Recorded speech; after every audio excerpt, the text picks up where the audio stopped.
हमने कुछ दिन पहले दिखाया था कि कैसे अंबिकापुर में नगर निगम के दस्ते ने 3 किसानों के स्वामित्व के जमीन पर बोई गई धान की खड़ी फसल पर जेसीबी चलाकर उसे नष्ट कर दिया था। किसान रो रहे थे पर किसी को दया तक नहीं आई। मामले ने तूल पकड़ा और खबर राष्ट्रीय स्तर पर पहुंच गई। इधर अपनी किरकिरी से बौखलाए कांग्रेसियों ने पत्रकार जिसने खबर बनाई यानी मुझ पर किसी अन्य मामले को लेकर अंबिकापुर के कोतवाली में मामला दर्ज करा दिया। चूंकि मैं पुलिस को साफ कर चुका हूं कि आप कहें तो मैं सहर्ष जेल जाने को तैयार हूं। जेल के भय से मैं अपना काम बंद नहीं कर सकता। कांग्रेसियों के दबाव में आकर मेरे खिलाफ पुलिस ने जो एफआईआर दर्ज किया है तो कम से कम मेरे जेल जाने से उनकी भी इच्छा पूरी हो, पर पुलिस मुझे मौका क्यों दे रही है, समझ से परे है। इधर 5 एकड़ में निगम द्वारा नष्ट किए गए धान को एक कांग्रेसी नेता जो वर्तमान में कांग्रेस के सरगुजा जिला अध्यक्ष हैं, वो बर्बाद किए गए धान को घास बता रहे हैं, सिर्फ इसलिए कि दरअसल जमीन पर शहर के बड़े भूमाफियाओं की नजर है। खैर, इतने बड़े वैज्ञानिक यदि कांग्रेस में हैं तो तय है कि ये बहुत आगे जाएंगे। अगर छीटा बोया हुआ धान केवल कब्जे करने के उद्देश्य से किया जाए और आज तारीख 19 अक्टूबर है और धान आज भी घास के स्वरूप में वेजिटेटिव रूप में दिखे, मैं किसान भी हूँ, किसान परिवार से जुड़ा हूँ।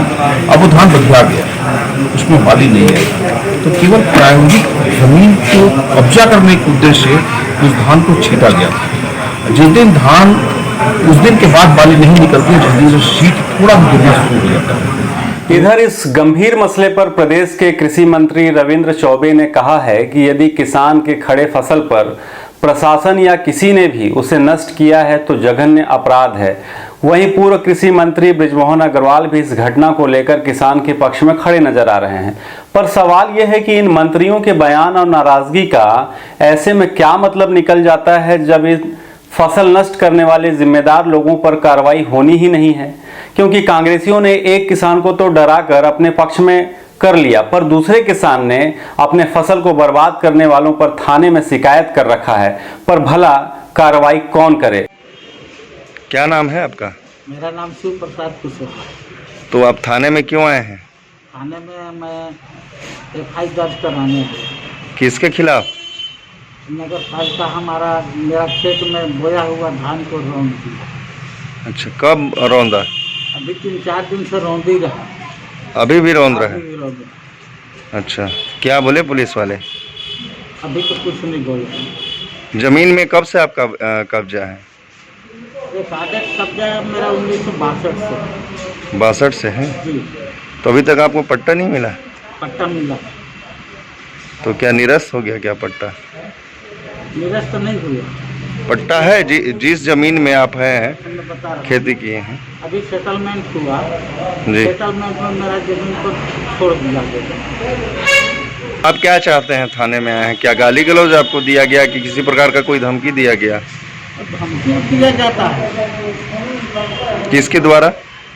तो जो जेसीबी चलाता है वो बोलता है कि तुम नगर पालिका जाओ, तो मेरा उखाड़ लो। गाली गलौज देता है? हाँ, क्या करोगे हम? जो मुझे आदेश मिला है मैं काम कर रहा हूँ। पुलिस की हिम्मत नहीं है कि जिम्मेदार कांग्रेसी नेताओं और भूमाफियाओं के साथ साथ दोषी निगम के अधिकारियों पर कोई कार्रवाई करे।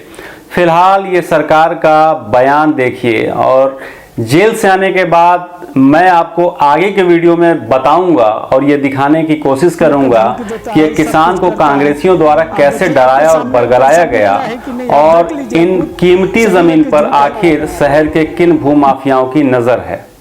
की ये ताकत नहीं है कि किसान के निजी खेत में बुलडोजर चला दे, और अगर कहीं हुआ होगा तो उसके खिलाफ सख्त कार्रवाई किया जाएगा।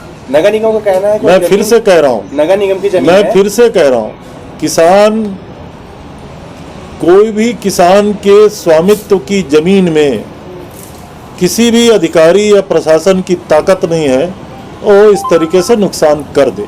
किसान के खेत में किसी को भी नुकसान करने की इजाजत नहीं हो सकती। बड़ी हुई फसल को काट सकते हैं क्या? 40 साल से खेती कर रहा था। मैं तो कहता हूं कि 40 साल से जिस खेत पे फसल कर रहा है और फसल जब उगी हुई है, उगी हुई फसल को किसी के द्वारा भी काटना और रौंदना, मैं सोचता हूं उससे बड़ा जघन्य अपराध कोई दूसरा नहीं है।